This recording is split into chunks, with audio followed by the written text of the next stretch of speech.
Good morning बच्चों। चलिए निकालिए क्लास 8 ग्रामर। बहुत दिन से ग्रामर हम लोग नहीं पढ़े, है ना। कोटर और कुटीर में थे लगे हुए, पिता पुत्र का झगड़ा। आज हम लोग पढ़ेंगे ग्रामर, जिसमें लेसन नंबर 5 संधि का पेज नंबर 40 यानी वृद्धि संधि तक हम लोग पढ़ चुके थे। ख्याल है? नहीं ख्याल है, भूल गए तो पिछला वीडियो देख लीजिए आप। वृद्धि तक हम लोग पढ़ चुके थे। संधि क्या है, संधि कितने प्रकार की होती है, और स्वर संधि में इसके कितने भेद होते हैं, जिसमें हम लोग वृद्धि संधि तक पढ़ चुके थे। आज हम लोग इसके आगे पढ़ेंगे।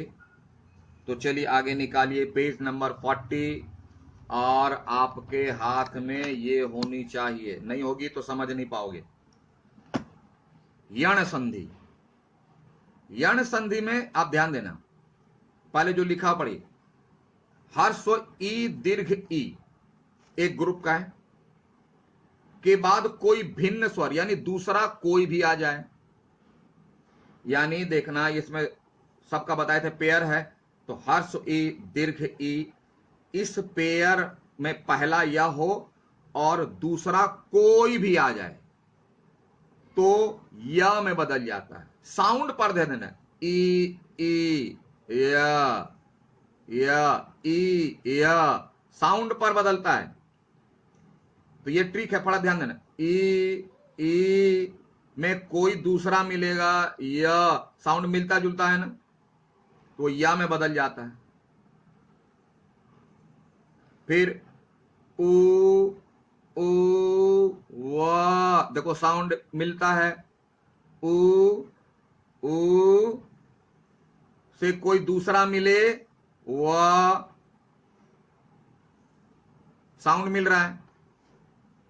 तो ई से दूसरा कोई मिले तो या, और ऊ से दूसरा कोई मिले तो वा बनता है। और या और व देखो, य र ल व इसी ग्रुप में है, इसी वर्ग में है, इसलिए इसे कहते हैं यण संधि, यानी य के समूह में है। और फिर तीसरा तो री, देखो साउंड क्या है, री, री के बाद कोई अन्य आए, री के बाद कोई आए तो र में बदल गया। देखो साउंड सबका मिलता है, ये ख्याल करना है। ई कोई दूसरा या, ऊ कोई दूसरा व, री कोई दूसरा र। और या और व के चलते 3 में से 3 वोटिंग में 2 में आ गया। यह सभी या के समूह का, इसलिए यण संधि। ठीक है। अब इसका उदाहरण नीचे उदाहरण आप देख लीजिएगा। जैसे देखो, ई और अ का या बना यदि, यदि, और अपि मिलके बना यद्यपि। देखो य, तो हर्ष ई और अ हुआ तो यदि, हर्ष स्वीकार है, हर्ष की मात्रा खत्म हो गई, और अ जो है खत्म हो गया, बन गया का या, है ना, या बन गया। ठीक है। तो उदाहरण आपको याद करना है।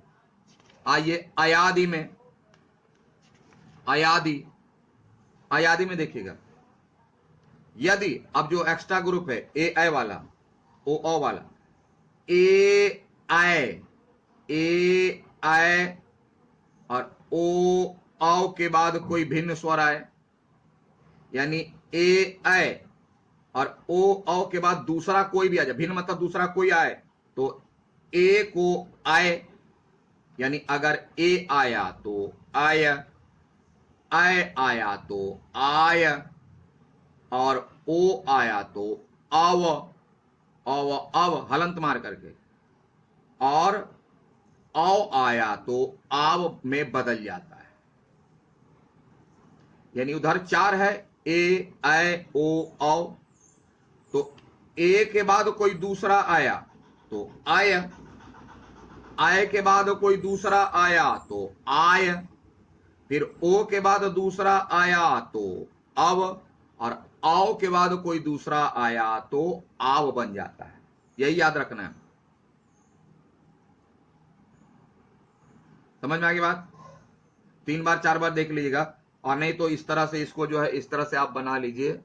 देखिए मैंने दाग लगा दिया है ना। आप इसको इस तरह से कर लीजिए, ए को दीजिए 1 नंबर और फिर आय को दीजिए 1 नंबर, यानी ए के साथ दूसरा मिलेगा तो आई बनेगा।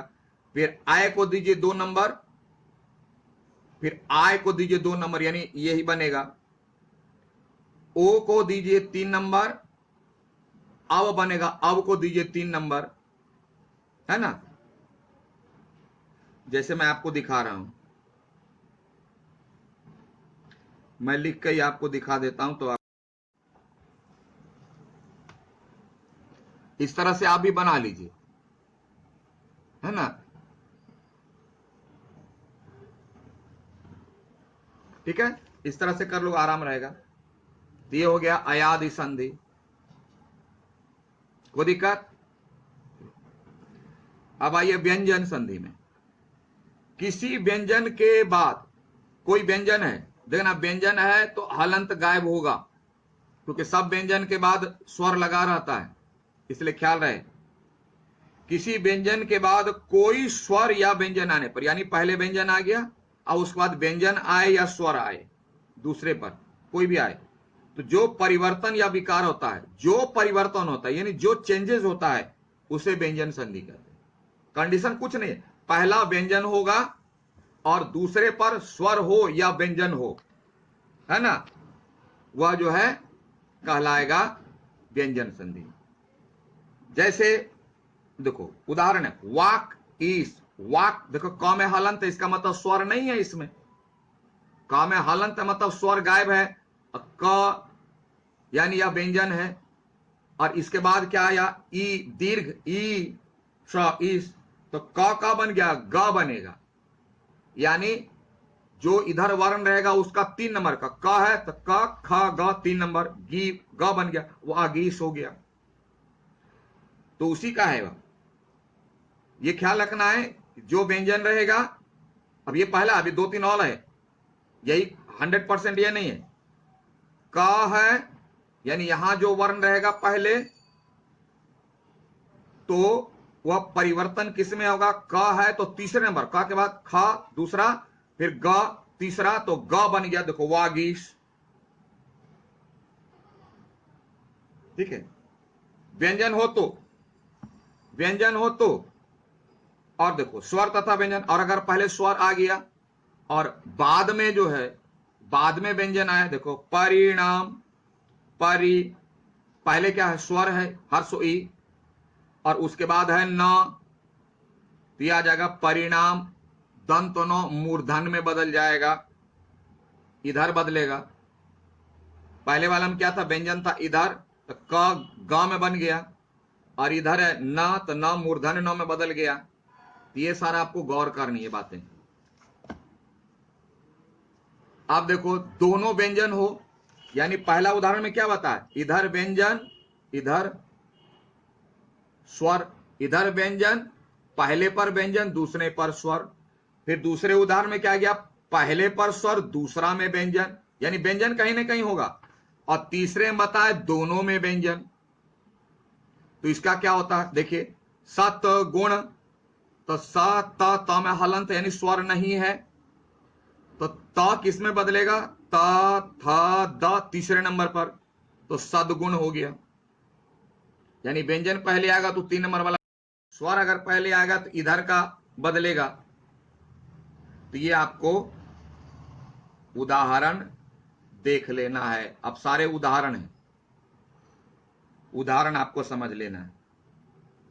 तो उदाहरण में व्यंजन संधि में आपको कहां तक पढ़ना है, देखिए सिर्फ ये वाला पढ़ेंगे आप, यहां तक।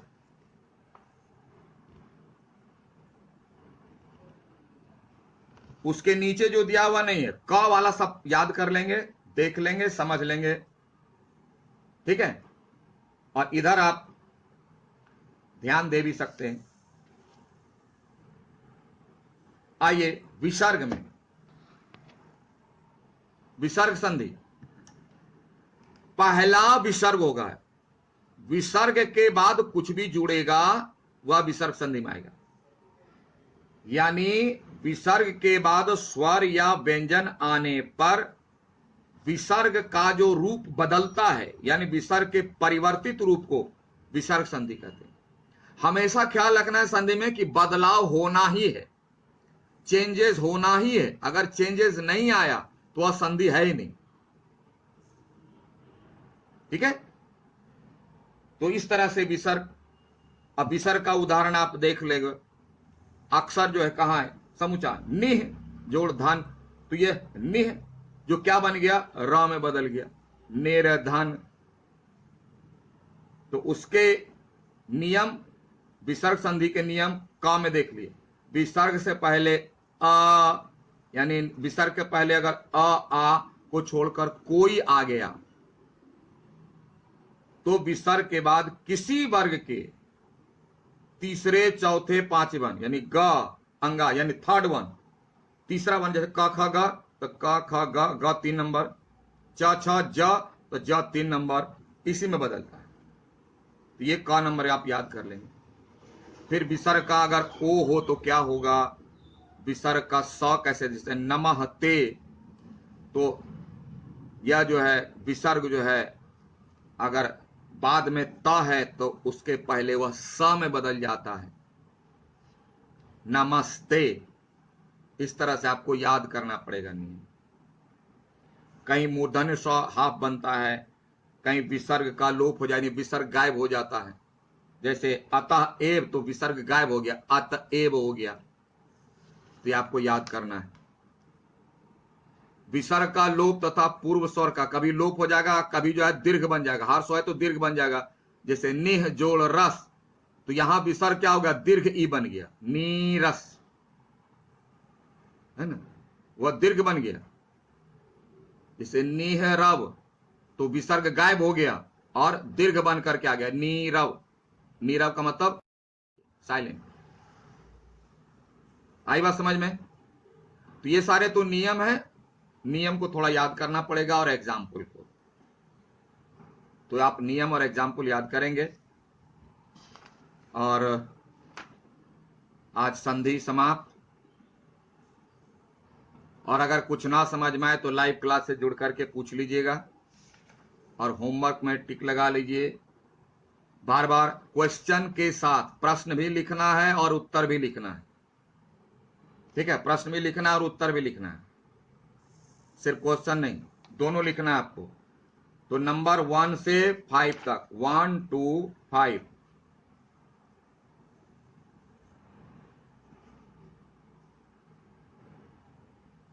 टिक लगा जी।